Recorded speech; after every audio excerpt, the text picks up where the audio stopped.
Hi everyone, welcome to this reading. This is for our new moon in Virgo. New moon in Virgo. Specific message keeps trying to come through for this new moon. The new moon is happening at 0 degrees in astrology, which I keep getting the image of an hourglass that is being turned over. But the hourglass is suspended. It's not sitting on anything. It's suspended, and it's being turned over. So yeah, it's like one side's got real heavy, so it's flipped to the other side, so to say. And I was also drawn to the Hangman card. So the deck that I pulled from is our Whispers of Time, Hangman. And then one of the old decks, this reading has really got me pulling decks. I had to go search for them because I haven't used them in so long. This one is Deviant Moon's Hangman. You see the pocket watch hanging from his heel. We'll get to it, guys, but that seems to be the energy. And think Pisces with Neptune energy. But we do have, with the time and the fact that I'm getting the hourglass, that's a Saturn type of energy. Saturn is what's keeping it grounded, so to say, while we're in the Neptunian Pisces energies. So it's pulling the opposite sign of our Virgo.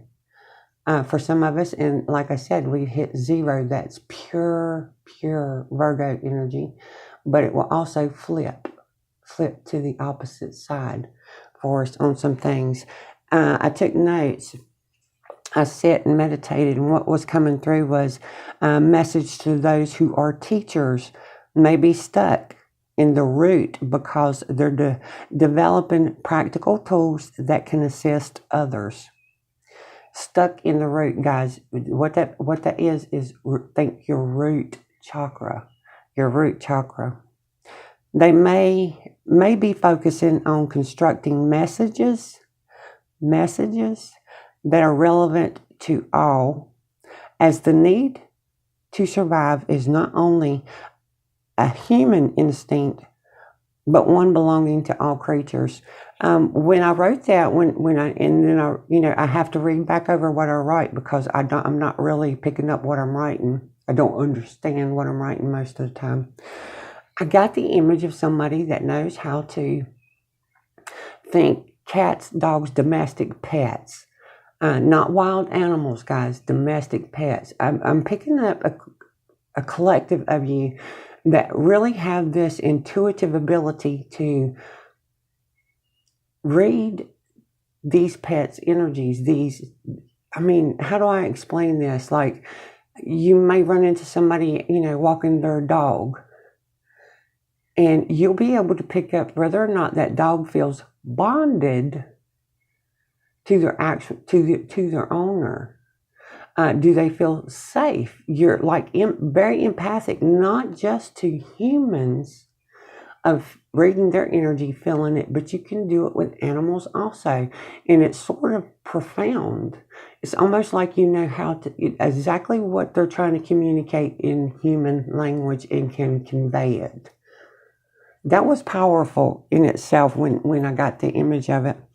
The next thing I wrote, they can be carving out the evolutionary steps to help others phase into, and here's where my dyslexia kicked in, guys. Y'all know my Tawanda side, my ADHD, dyslexic, no CD, Tawanda. What I was writing, it says phase into the level.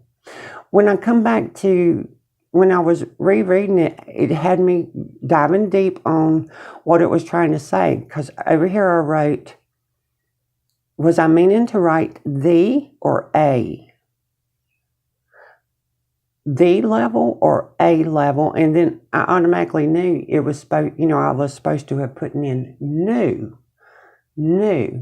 But the nuances of these little words, guys, is very important because I'm questioning if it's the new level, then you're familiar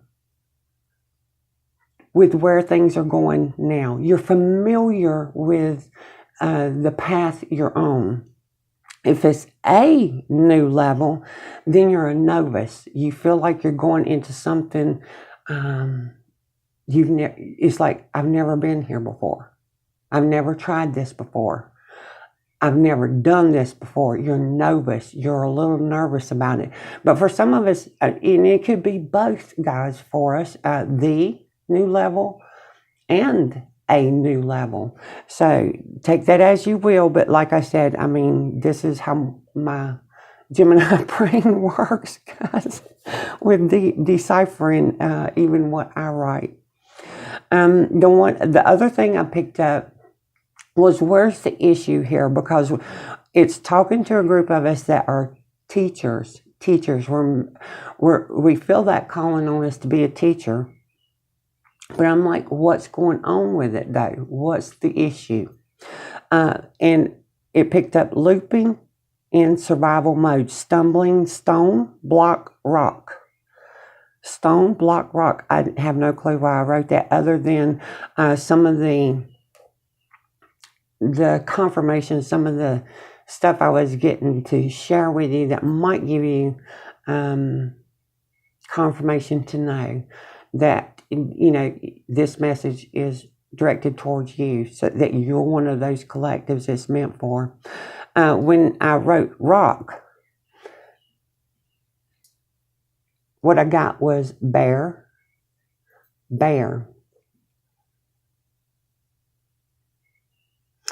This what I was playing off, the scene playing off in my head is a bear standing in the middle of a stream or like a river.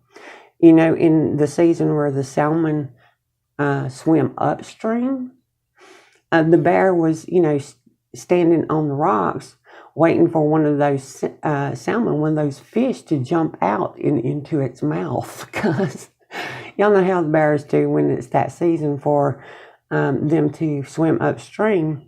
The bears, run out. That's like gift from heaven.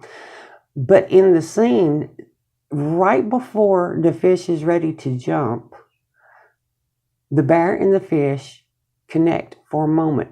It's like an epiphany moment of a recognition of, oh my God, wait, what are we doing here? Because it's like they recognized each other. And I'm pretty sure it may have been yesterday or the day before in the nightly oracles, we've got one of the Alice cards about the unicorn, the mythical beasts that come alive. And Alice and that unicorn met, and it was like, oh my God, you are real. They are real. That kind of thing. That's what I was seeing, but it was between a bear and the fish. The Pisces energy, of course. The fish, of a recognition of, hello, meeting for the first time, but, we've been in a loop of running of habit, just what bears do, what fish do. But something all of a sudden stopped in that, and they had a recognition of each other. And I could even see the bear tilt its head to the side like a puppy dog does when you're talking to them, and it's almost like they're attentively listening to you, and you get the sense they understand every word you're saying. So, But also, the next thing that ran through my mind, because I pulled the rock, and just so happened, guys, the rock it was talking about. Do y'all remember the movie Practical Magic, where Sally and Julian, I think that's her name. My brain will skip sometimes. When they're coming out of the hotel after Julian had, been knocked around a bit, and Sally was, rescuing her, so to say. They got out into the parking lot, and before they got in the car, Julian looked up and said, there's blood around the moon. There's blood or she said around or on the moon. I'm pretty sure, I'm trying to remember it as the way I'm remembering it is, whether what it is or not, is she said there's blood around the moon. And she immediately wanted her tiger's eye. Tiger's eye.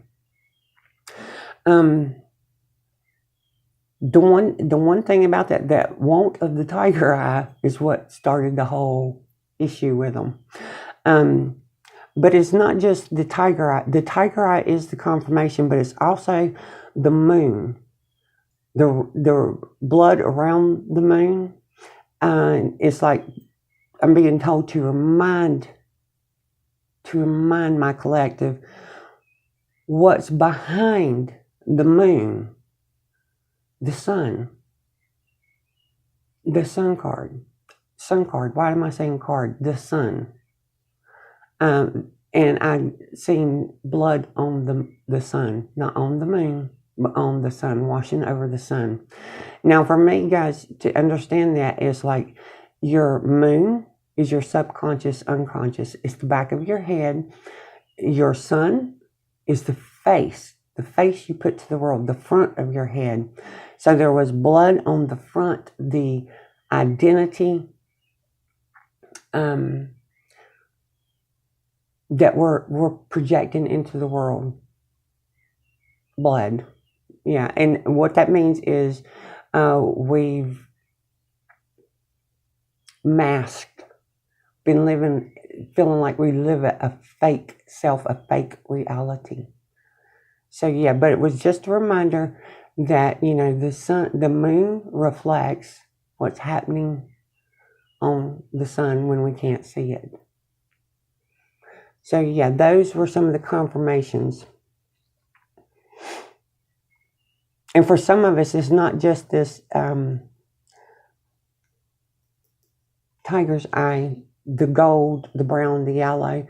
For some of us, it might be the blue or the black and silver. And right there is where I'm being told to tell you to inquire about the different types of this stone, the different colors, and which one feels good to you. I love the blue and the black because it reminds me of the Labradorite. So, okay, with that done, like I said, it says we're running a loop in survival mode. Survival mode. So, I start questioning, what's the survival mode? One of it is an emotional orphan archetype. The orphan syndrome kind of thing. A deep imprint in the psyche shaped by early experiences of abandonment, neglect, or emotional deprivation. The fact that I know one of the symbols was blood on the moon, on the sun, soul. This is saying we're running a loop as if we were orphans, but yet the blood indicates whoever you felt orphaned by, the emotional bond wasn't there early in life. They were biological to you. That was blood kin, the blood on the sun. But we're running in the mode as if we were orphaned and being passed from foster home to foster home or foster parent, that kind of thing. But it's filling it in a biological family unit, whether it was grandparents, because I kept hearing the ward. I had to look that up. What are you talking about? Like psych ward? What? But it's, ward of the state kind of thing. So for some of us, we may have, been raised by someone other than our parent, but still in the biological blood kin. But at the same time, they're not going to bond with us as if they were the ones that, brought us into the world. There's that disconnect. The next thing I got was the teacher archetype, but you're not teaching. You're not teaching. That come through clearly of you're not teaching, and I wanted to know the block on that. Why aren't you teaching if you feel the call to teach and that you feel that's your mission and purpose? I got teacher, preacher versus spiritual guide. And then it kept listing spiritual leader, spiritual healer, spiritual light. And then I got fire and then torchbearer, torchbearer. And torchbearer, guys, is the one that is the way seer. Think of your hermit. So that's telling me a lot about the collective I'm reading for in this energy for this moon. We've been in isolation. We hold ourselves back. The one thing about the emotional loop that keeps looping is we feel like we're supposed to be teaching, leading, guiding, healing, being that light to others, the advocate for others, I'll say, is what I'm hearing. Advocate for the downcast and the oppressed, the burdened. But it's triggering a loop, an emotional loop in the root. And what I mean is it can be anything from you were told when you were lifted up, say, you got credit for being really good at school. You were a student. You made that honor roll and stuff. And, you know, something everyone else was proud of you for, but whoever the keeper over the ward that you were, you know, in their care, were like insinuating you were just doing it to be getting attention. And they were implying that you're selfish and greedy in getting attention. So you learned how to pull back into the dark. I'm sensing it as, for some of us, we may be sitting in a closet. We may have sit in a closet somewhere, a quiet space that felt safe and quiet away from the environment we were in. So yeah, but there's a loop running, and the reason is bringing it up to the surface right now would be because you know, and now we're having that sense of time, of it's time, I'm going to run out of time, I'm wasting time, that kind of thing, of I need to do this quicker, but you're not realizing it's going to take baby steps until you unscript the loop that keeps running in the shadow, the back of your head. So, and what I mean by unscript, guys, just catch yourself when you're running in it and be patient, understanding, and forgiving towards yourself.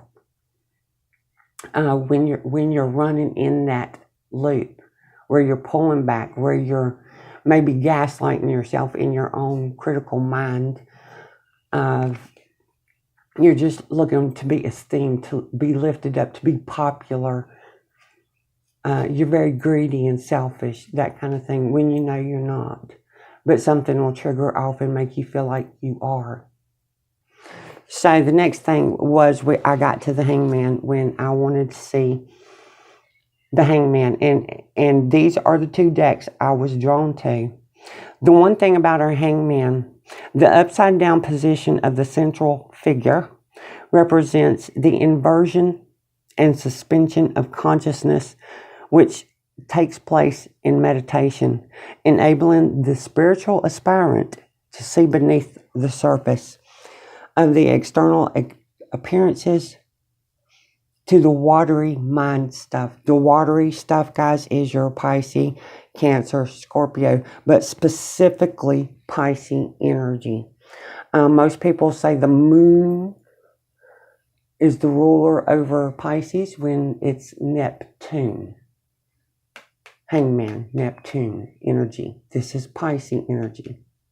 So, symbolically ruling astrology's 12th house, Pisces, the Neptunian Hangman, also represents sacrifice of the material world in favor of the non-material.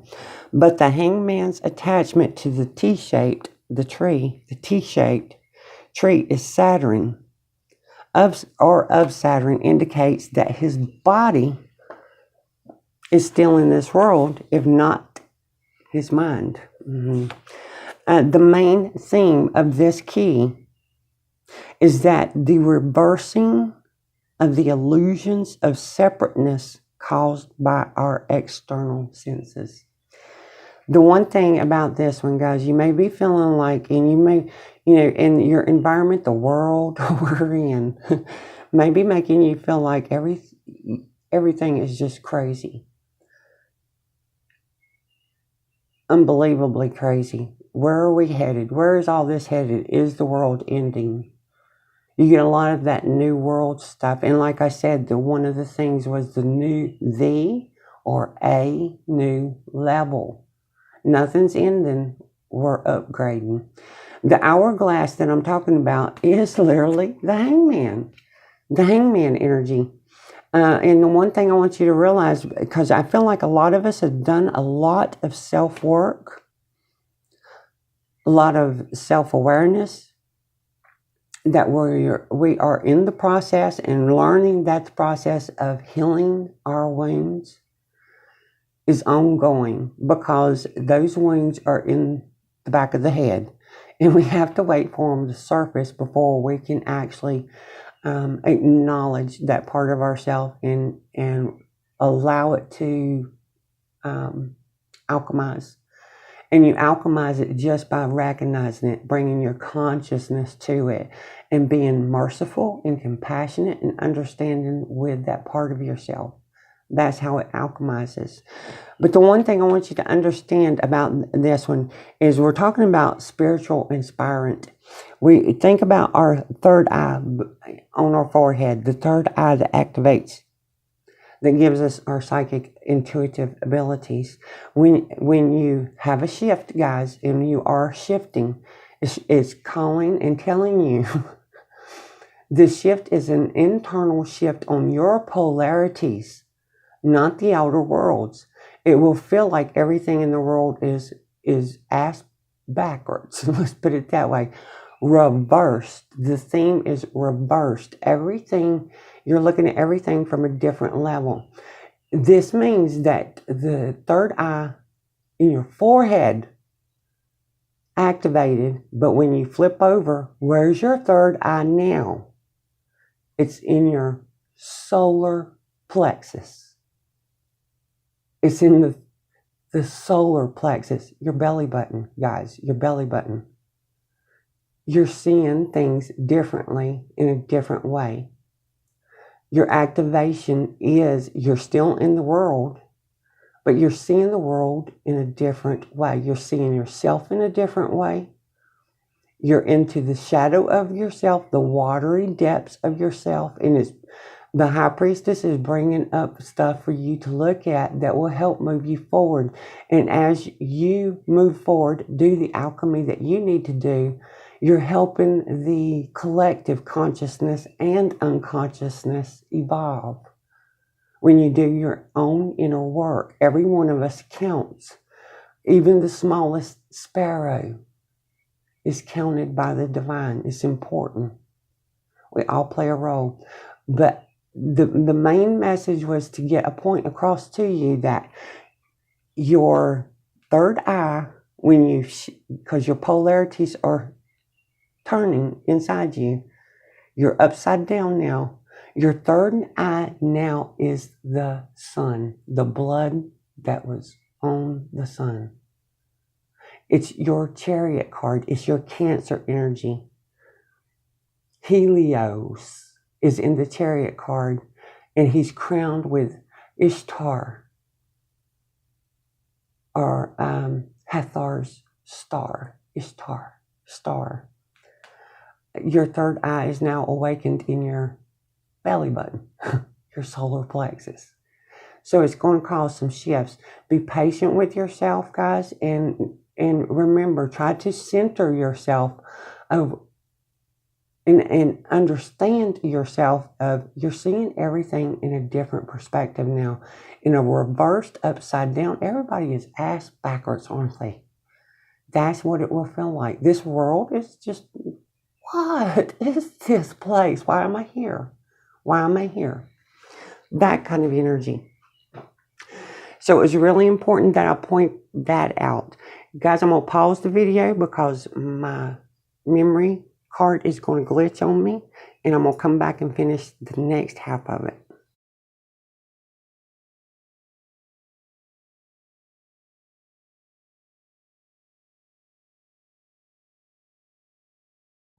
Let me see if I can pick up where I had to leave off in the first part of this video. I know it's a long video, but I really wanted to make sure I spent the time. I feel like I need to spend some time with all of you that this resonates for. The one thing about the Hangman, guys, also what come to me while I was having to switch, memory cards and stuff, was the Hangman energy.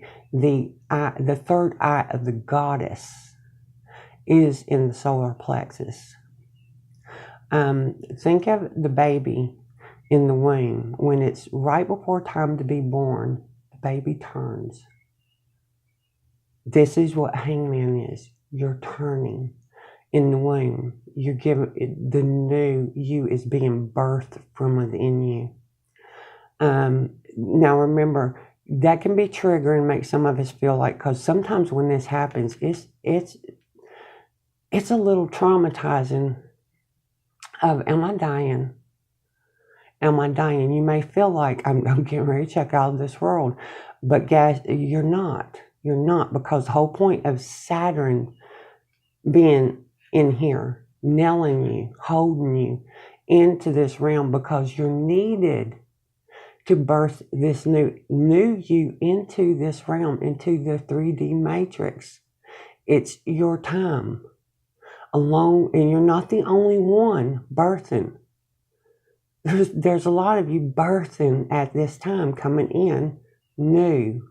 And because you're bringing that newness with you, the world will be new too. You're the torch bearer that brings it in.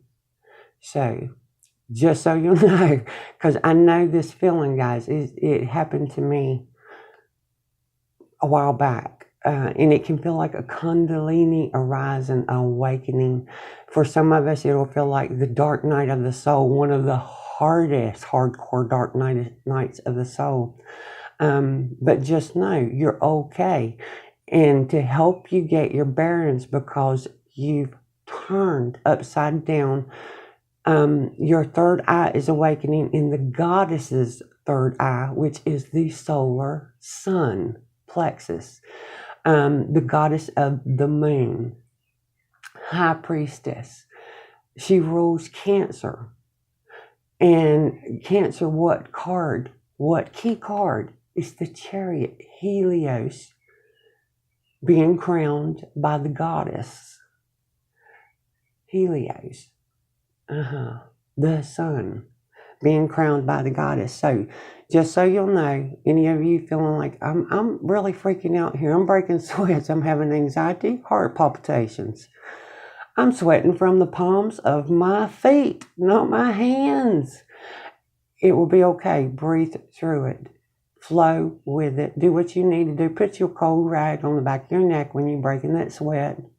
Go outside, and then don't freak out, because you'll be out there for a few minutes and you'll be freezing. Your teeth will be chattering.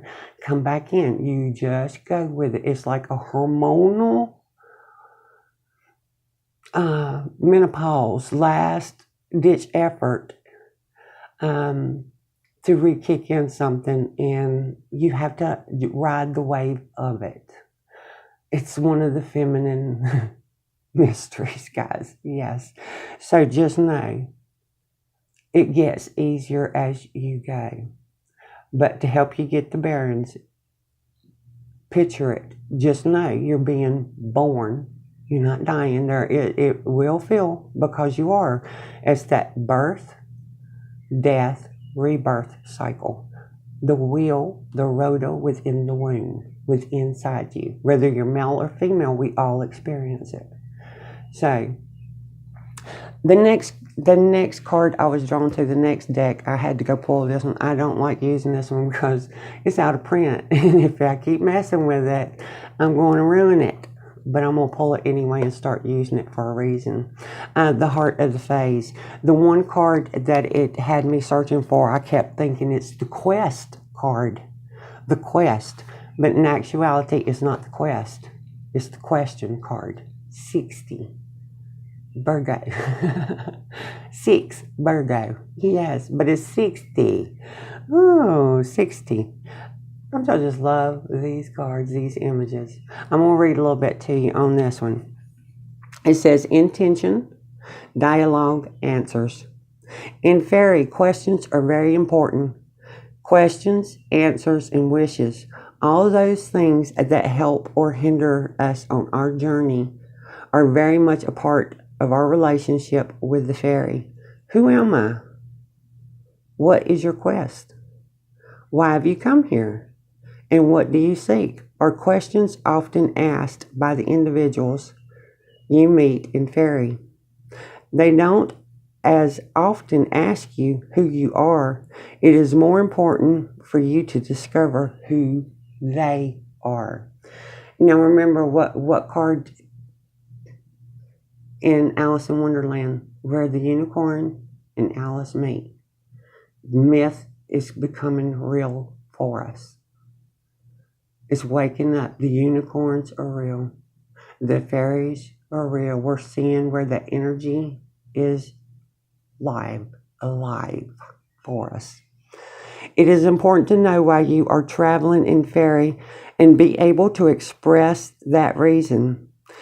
You will be asked, when you cross the border into the other world, you should have a reason to be there. Are you a tourist, just looking around, hoping to send a postcard home? Are you on a quest, a journey of the spirit? Do you want knowledge, experience of the other world? Are you looking for love? Are you searching for something that you've lost?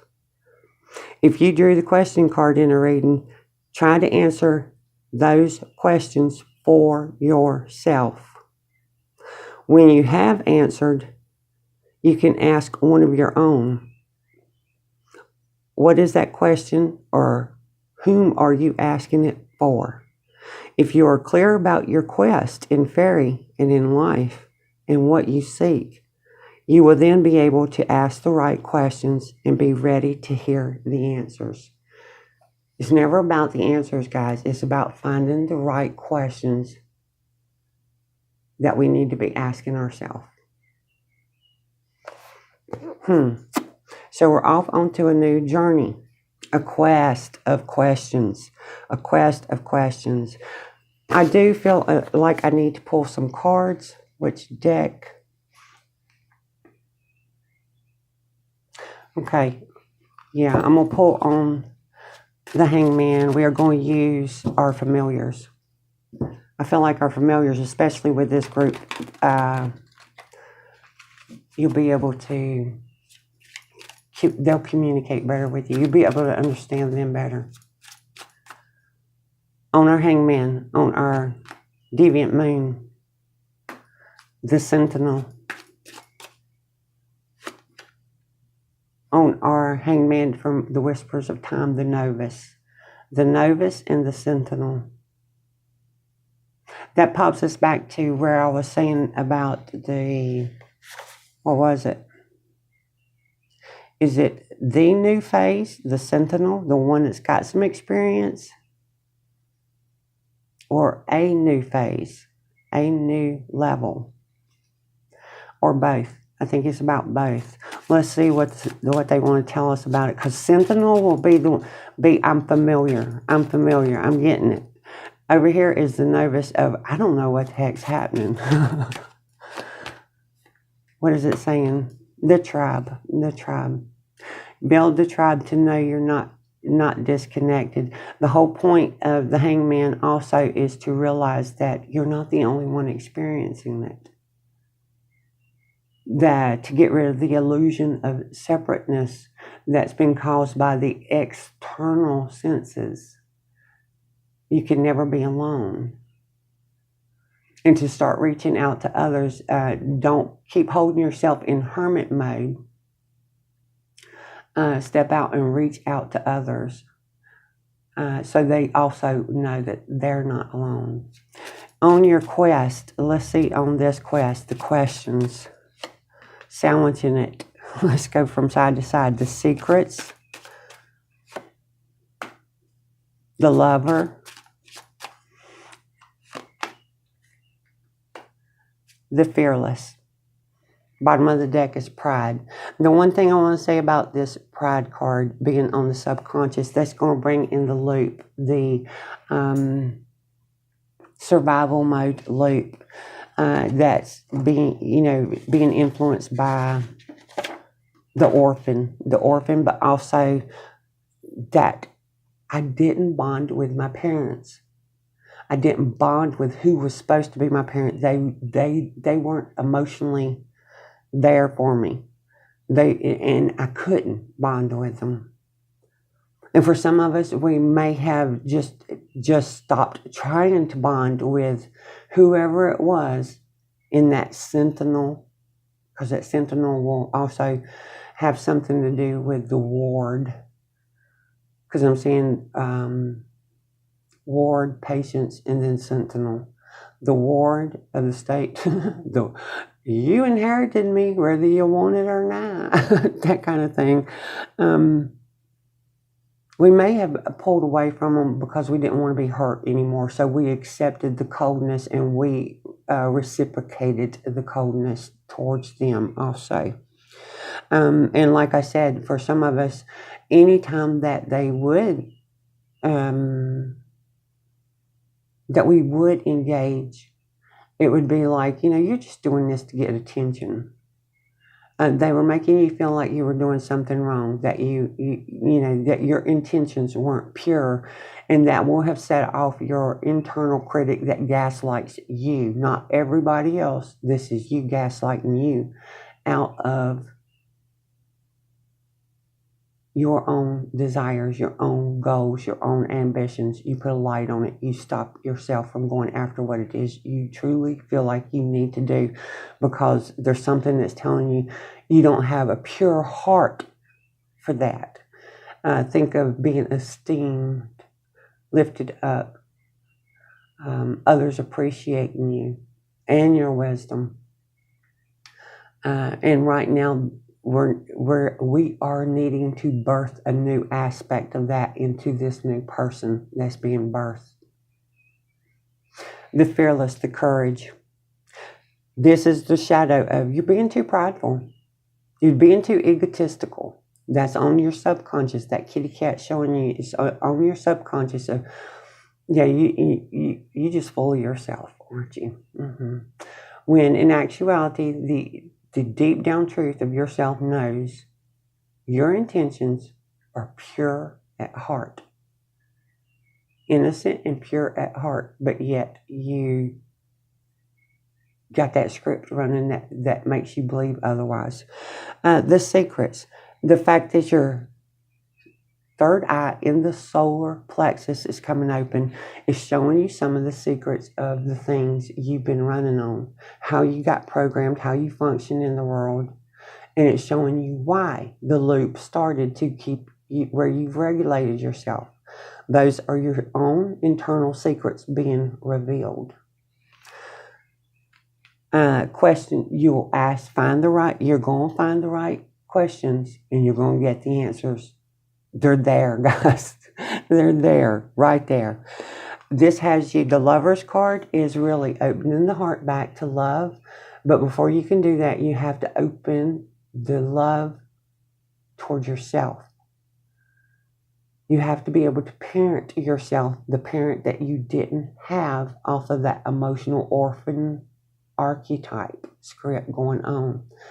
You're going to learn to stand in that and become that, not only for yourself, but for others.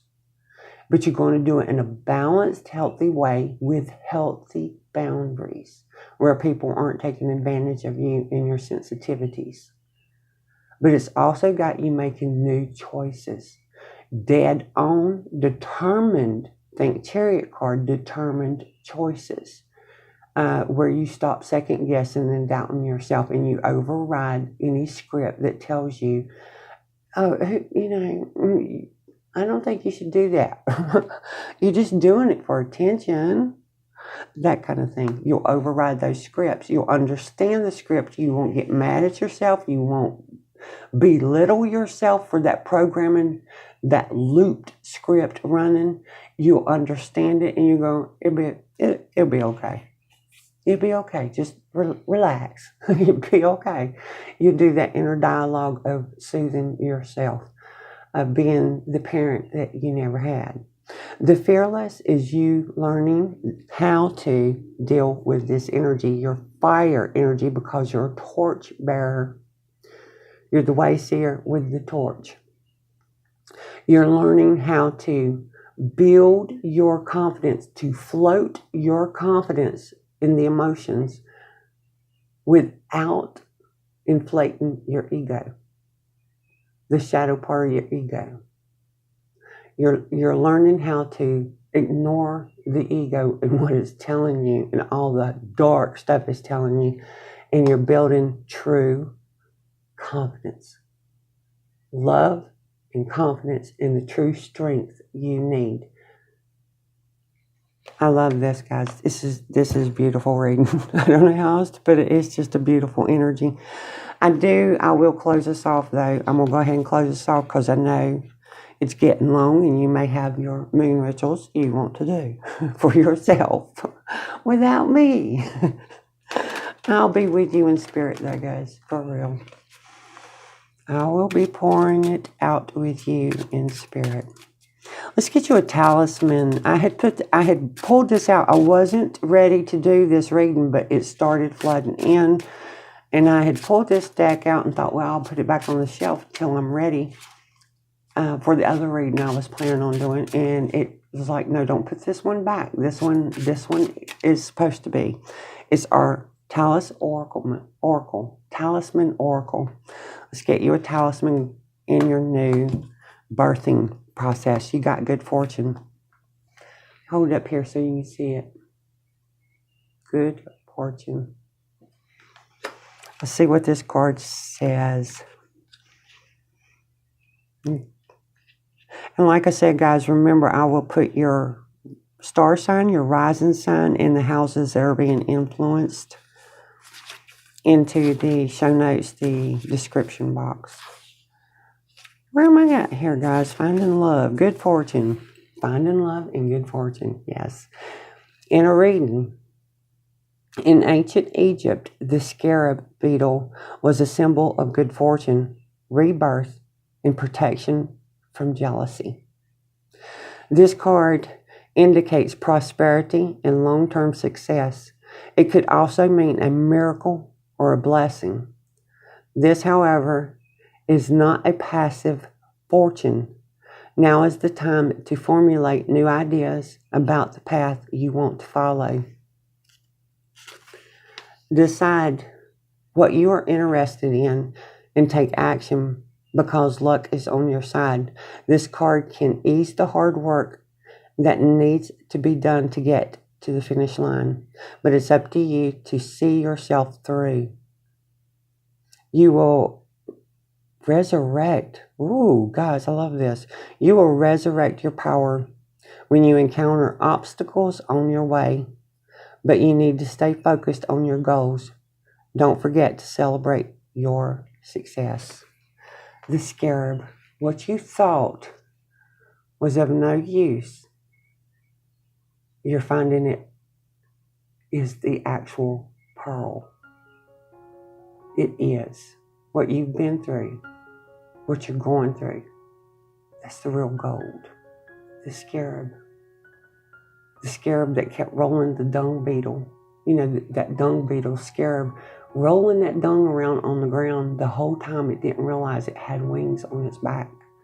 You're waking up to realize you have wings, and it's time to fly, to soar, to unleash. Because the world needs you to. We all need you to. I hope it was helpful, guys. Y'all have a blessed evening, a blessed night. don't forget, guys, we do have another new moon in Virgo next month in September. So we're working with this energy. It's hanging with us. So I'll see you again next time.